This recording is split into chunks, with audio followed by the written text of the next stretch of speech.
Serious. Gonna get redder, you know. Wow, you know. And I said, our condolence, you know, goes out to the family, you know, of that sister and her two children, you know. This is what we face here, you know, and can bet anywhere we are as African people, we face this form of brutality, this form of horror, you know. But I have a clip that I'm gonna play later on, you know, with this politician sister in the Gambia. And, you know, sometimes we said there's no good politician, but believe me, when you hear this sister here, then you realize the element, the criminality. Because when these government talking about terrorists, you know, just have to look at some of the ministers, them how they terrorize the people.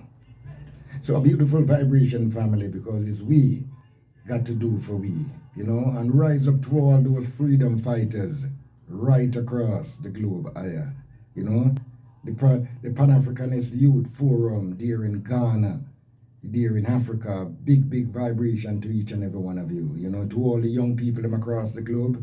Change will always come from you, so prepare for that change, beautiful change, progressive change, you know, that's what we need in this time, because we are the now generation.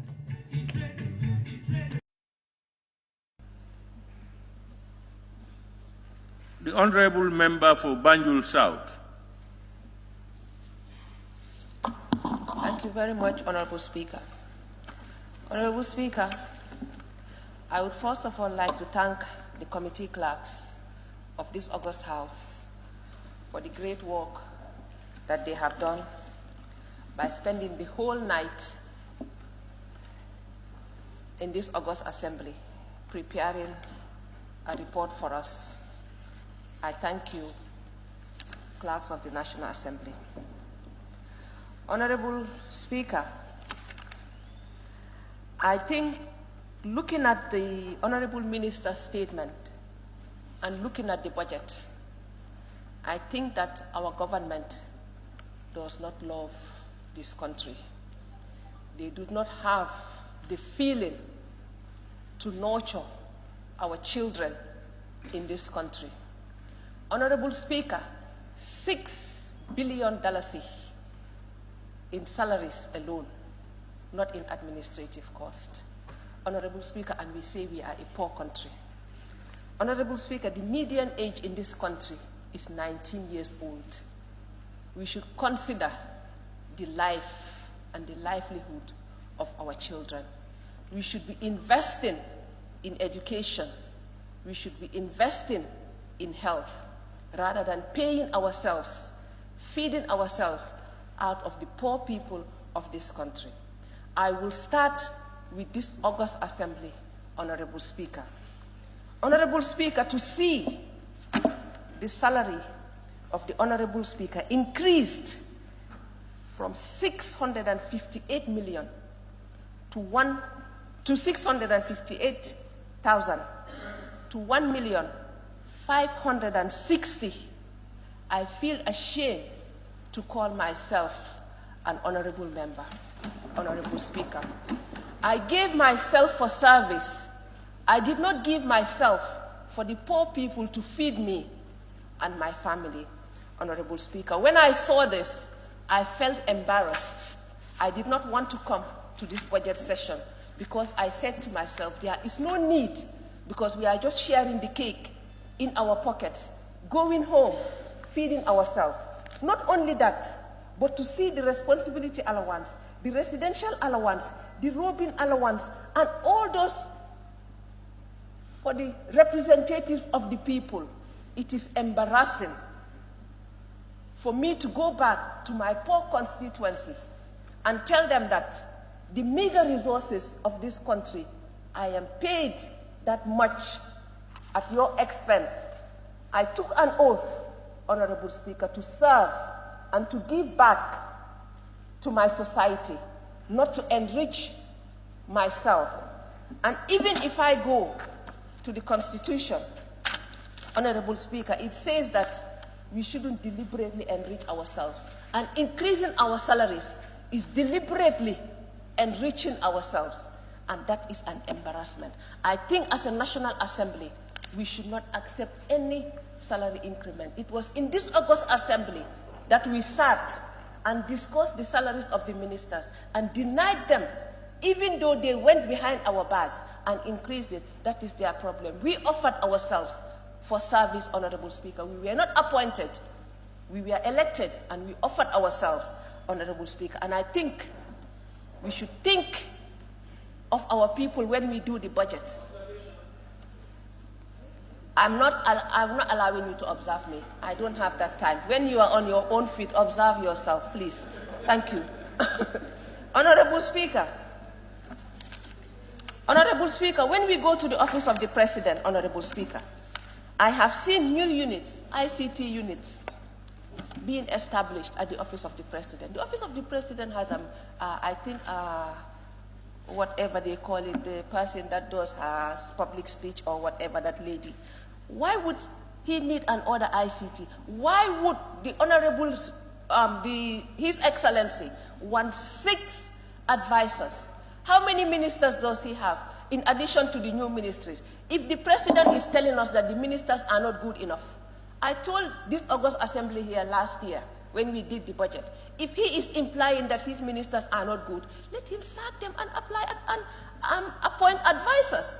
The ministers, according to our constitution, should be competent enough to advise him on any policy under their ministries. And if they are not good enough, and if that is what he's implying, that they are not good enough, let him sack them and appoint advisors in their place.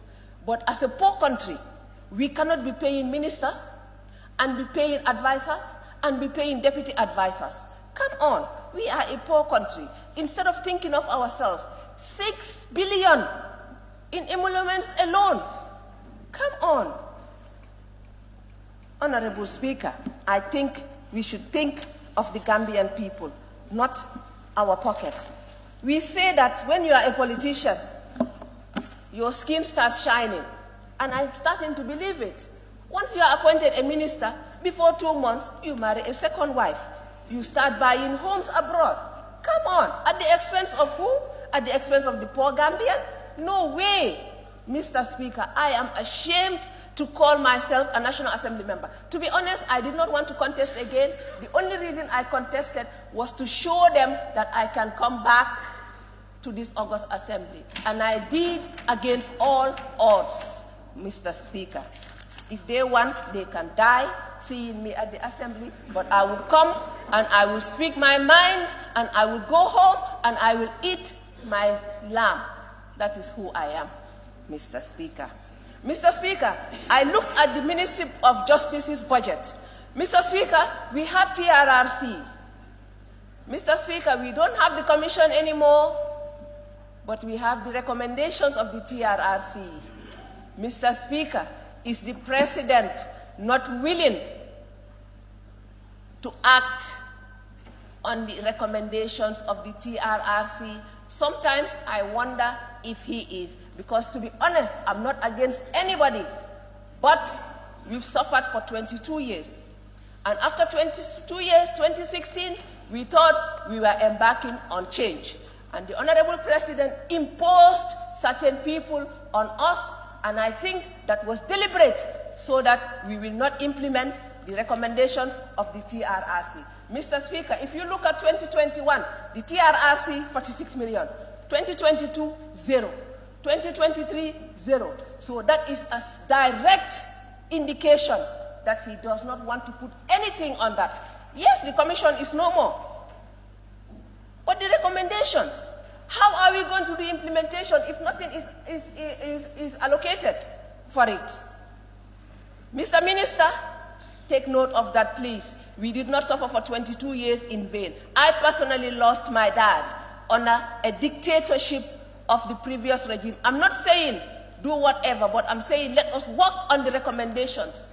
Let us act on them. Put money on it so that we will at least have hope that there will be recommendation. Mr. Speaker, and I've also seen that payment of school bus services to GTSE In 2021, 909 million. 2022, 10 million. 2023, 0. So the little support that they were giving to our children to use the school buses, they have taken.